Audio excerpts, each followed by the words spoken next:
The Dilly with Willy. This is our little 1901 Dion-Bouton.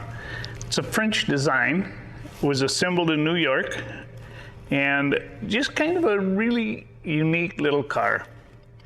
Little single cylinder, 4.5 horsepower. One thing is kind of unique about it is it has this one control tower. And this control tower does everything. Has the steering, which is like having power steering. You notice how easy that turns a wheel. Transmission here, has high and low. Has a throttle here for the engine speed. Has a spark lever for spark control. Has a retarder over here so you can slow the engine down when you go to shift, because it's a big flywheel on it. When you want to park, this is the emergency brake, or the park brake.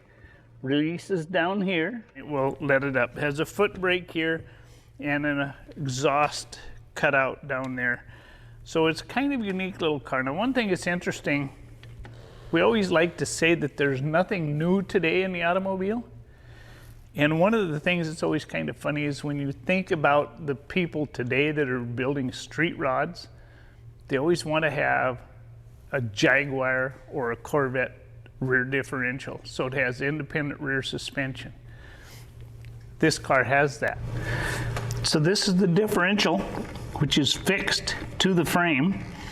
Then it has constant velocity joints, CV joints and axles going out to each rear wheel. So it's an independent rear suspension. Very unique today. And no seat belts, no airbags, so we always had a place for mother-in-laws or expendable kids up front. But it's a great little car.